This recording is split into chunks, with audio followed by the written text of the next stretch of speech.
moo tax li ñuy def dañu leen di may occasion ngeen dugg ci biir def PC bu ngeen jëlee seen PC yi après ñu def déclaration de presse inchallah dina amaat beneen conférence de presse boo xam ne dañ koy def bu dul tey di suba dinañ leen ko communiquer merci mais actuellement nii ñëw leen ak seen caméra waaw ngeen jël PC léegi bu ngeen jëlee PC waaw lumière waaw mais taf du yàgg de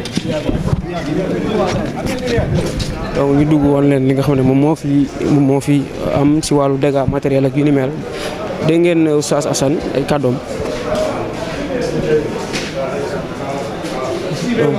donc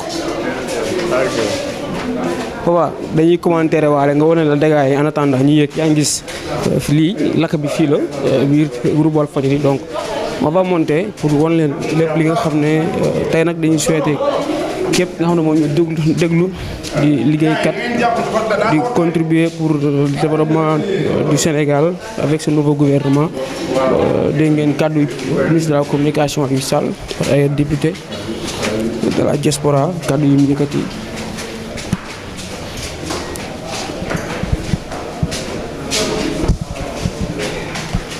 donc ñu yéeg fi wan leen fi nga xam ne foofu la dégâts yi am dégâts matériel ordinateur yi nga xam ne dafa jot a lakk démb malgré investissement bi nga xam ne jot na am donc papa nga jëlal ma affaire yi donc table bi yu yàqu ak courant bi sauté donc gis ngeen li nga xam ne moom mooy d'urgence bi donc ñu continuer waaw nga jël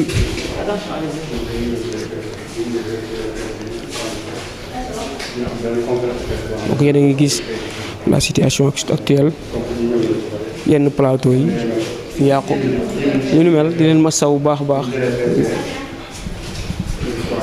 donc Walf ki un groupe bi nga xam ne ci patrimoine médiatique bu Sénégal kenn du ko fàtte donc moo tax li lu mel su dalee seen kaw dañuy masaw bépp taskatu xibaar bu fi daan doole rawatina ki nga xam ne mooy njiit wutu fii nga xam ne moom mooy feu Sidy Lamine Niass di wax ne dafay bàyyi un patrimoine culturel fii ci biir réew mi donc waaw nga jëla ma photo bi donc ça reflète l'image par rapport ak combat bi nga xam ne ñoom ñu ngi koy défendre ci li nga xam ne moom mooy réew mi donc ci kaw la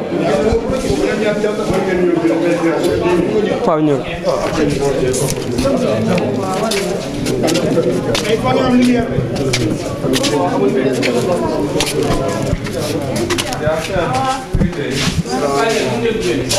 Bintu nii dina war a baax yaakaar wala Papa ñëwal Papa ñëwal ni donc Papa ma ñiital la donc gis ngeen li nga xam ne moom mooy studio bi nga xam ne fii ci Walfadjri donc même pour di wax ne li nu mel yàlla na fi gëj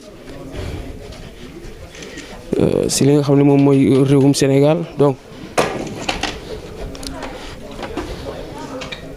gis ngeen ay lumière yu lakk ba jeex même sur le toit soo xoolee da ngay gis ne Papa yaa ngi koy gis donc problème mu lumière la maanaam la lampe yi si moom moo yàqu lépp a yàqu Papa kay xool plateau bi. plateau bi doon defee petit déj moo nekk nii. doon defee petit déj. moo nekk nii. defee petit déj.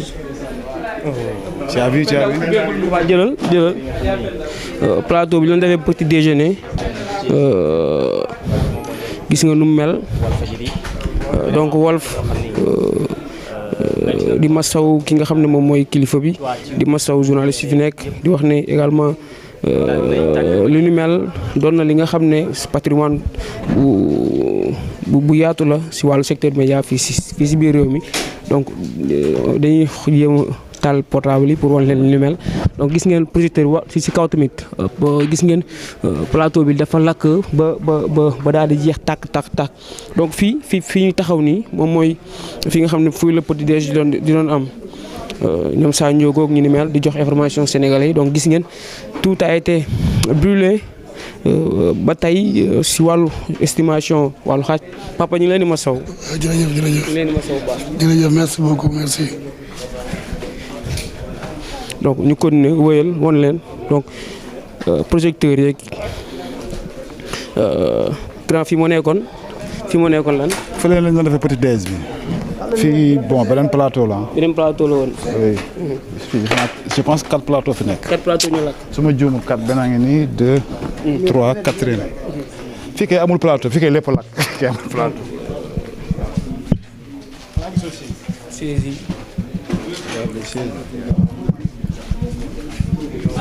donc si lim mun nañ jàpp ne 4 plateaux ñoo fi lakk fii nga xam ne moom mooy si buntu bu ginnaaw incendie bi nga xam ne am na fi démb si guddi fii nga xam ne moom mooy biir Walfadjri donc ñu may ñu possibilité ñu dugg jël image yi nga xam ne lañ fi njëkk am teg ko si seen loxo. dégg nañ également engagement yi nga xam ne le ministre de la communication jot na ko jël si accompagner état bi si wàllu financement wala si wàllu yeneen moyens yu munti doon pour le groupe Walfadjri daal di succomber à ce drame laa koy wax parce que. c'est bon waaw. c'est bon jël ngeen peese. ñaata plateau ñoo lakk. plateau 3 plateaux ñoo nekkoon ci studio bi. 3 plateaux. merci beaucoup donc dégg ngeen di mat Oustaz Assane donc 3 plateaux ñoo daal di lakk donc mu doon lu met gis ngeen sièges yi nga xam ne ñoom si lañ doon liggéeyee mooy témoignage yi nga xam ne ñoom ñoo fi nekk di woo Walfadjri rawatina ñu fiy liggéeyee Sénégalais yu bëri di fi daan seen doole ku ne génnee fi ñuy jox kàddu gi opposition di jox kàddu gi également pouvoir ñoom groupe Walfadjri donc on va prendre la déclaration de la presse bi nga xam ne ñoom war nañ ko amal donc gis ngeen parmi les dégâts matériels mën nañ jàpp ne 3 plateaux ñoo fi laxagum suñu dégloo ki nga xam ne moom mooy Oustaz Assane donc ndox bu bëri lépp yàqu fii tamit. kooku moom c'est pas la peine parce que. dégâts yi yegsiwul foofu. yegsiwul fii dafa ñuul donc xawaa nga jël li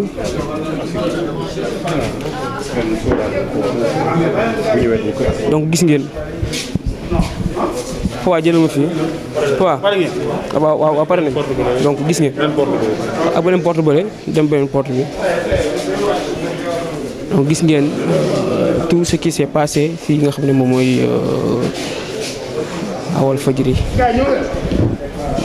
donc gis ngeen c'est un groupe de presse bi nga xam ne dans l'histoire politique du Sénégal duñ ko fàtte l'alternance yi nga xam ne jot nañ ko dund depuis bañ ko inauguré en 2010 ba tey Abdoulaye Wade nekkoon ku ko inauguré avec son ministre à l'époque du Moustapha Guirassy. Donc on va suivre la déclaration de la presse.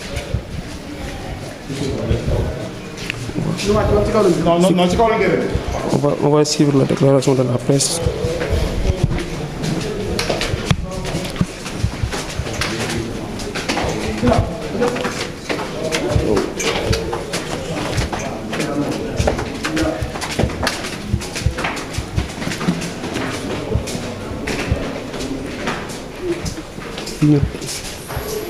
ñu teewlu rek li nga xam ne moom mooy kaddu ñu nar a jël kaddu si conférence de presse bi ñu war a def par rapport ak nombre de dégâts bi ñaata la ak prix donc c'est important waaw jërëjëf donc Cheikh Niass ki ngeen ko moom Cheikh Niass donc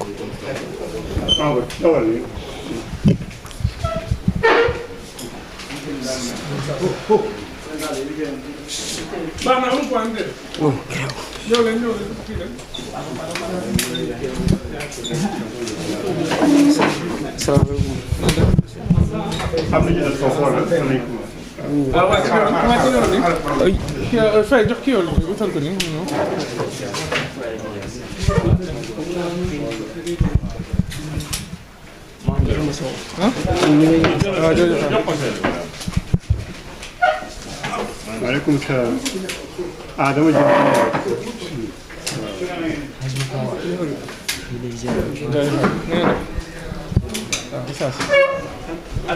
voilà kon.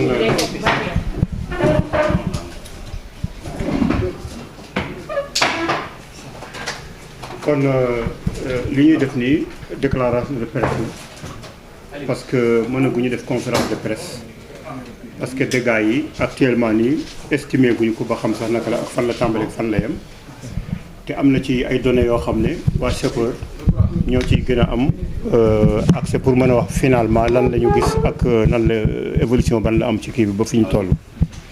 loolu xam naa dinañu digaat beneen conférence de presse boo xam ne ci la ñuy wax loolu waaye comme que ñëw ngeen te il faut nga ñëw boole information moo tax ñu may leen ngeen jël PC ci dégâts bi ñu def déclaration de presse bu ko defee dinañu communiquer waat beneen conférence de presse boo xam ne peut-être waa police ak waa SAPER dinañ ñëw pour joxe itam seen version ñu ngeen am lu complet kon dañuy jox Cheikh mu def loolu bu ko defee Cheikh mooy président directeur général bu groupe Walfadjri Cheikh.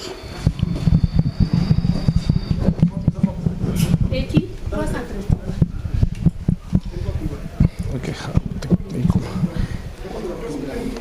c'est bon. C'est bon. Ouais. C'est bon. Bon, je voudrais tout d'abord remercier les forces de l'ordre et les sapeurs-pompiers pour leur travail colossal hier. Ils sont restés jusqu'à 2h, 3h du matin et ils ont risqué leur vie pour protéger le bâtiment et protéger aussi le personnel de Walfadjri. Donc, un grand remerciement aux colonels, aux commandants qui sont venus en personne pour s'enquérir de la situation et pour préserver ce patrimoine qui est Walfadjri. Après avoir constaté de visu l'ampleur des dégâts, on peut dire sans se tromper qu'il s'agit d'une catastrophe. Sans doute la plus grande catastrophe de l'histoire de Walfadjri. Le préjudice est énorme. Hier, on l'estimait à quelques dizaines de millions parce qu'on pensait que c'était juste le studio qui était impacté. Mais aujourd'hui, on peut l'estimer sans se tromper à plusieurs centaines de millions. Car non seulement le studio a pris feu, mais également la salle régie, la salle serveur. Donc tout l'investissement, il s'agit vraiment du poumon de Walfadjri qui a pris feu. Donc il s'agit d'un coup dur pour le groupe Walfadjri. La seule consolation qu'on peut avoir, c'est qu'on ne déplore pas de pertes en vies humaines, qu'il n'y a pas eu de blessés. Donc tout le préjudice est purement matériel. Il s'agit d'un préjudice qui est énorme. Quasiment toutes les coupures de signal que Walfadjri a pu subir dans le passé, cet incident d'hier est plus colossal que ça. Pour vous dire vraiment l'ampleur de ce dégât. On peut remercier le personnel de Walfadjri parce qu'on avait pris vraiment toutes les dispositions pour prévenir un tel incendie. L'année dernière, on avait acheté des extincteurs pour prévenir un départ de feu. On avait fait également des journées de formation au niveau de tout le personnel pour justement parer à ça. Et je pense que ceci explique cela. C'est la raison pour laquelle aujourd'hui on déplore que des pertes matérielles et pas des pertes humaines. Je voulais également remercier le ministre de la Communication, M. Sall, qui est venu hier d'Ardar pour s'enquérir de la situation et aussi montrer la solidarité et le soutien de l'État. Walfadjri est une maison de la presse qui a fêté récemment ses 40 ans. Donc c'est une institution, un patrimoine. Et l'État du Sénégal, hier, à travers le ministre de la Communication, a vraiment montré qu'ils sont là pour la presse, ils sont là pour le peuple sénégalais. Donc un grand merci au président de la République, un grand merci également au gouvernement qui est venu dès les premières heures pour voir la situation et également nous témoigner de leur affection et de leur solidarité. Pour l'instant, on ne peut pas privilégier aucune piste. On pense que c'est une piste accidentelle, mais l'enquête ira au bout et nous saurons davantage dans les heures à venir ou dans les jours ce qui s'est réellement passé. On a eu la chance d'installer des caméras de surveillance au niveau des salles régies, des salles serveurs. Donc les caméras de surveillance vont être exploitées dans les minutes, dans les heures à venir et nous saurons réellement le départ du feu et également ce qui s'est réellement passé. Donc on ne privilégie aucune piste et je pense que par la suite, dans les heures à venir, nous allons convoquer un autre point de presse pour vous donner plus ample détail. Pour l'instant, ce qu'il y a lieu de dire, c'est que les dégâts sont énormes.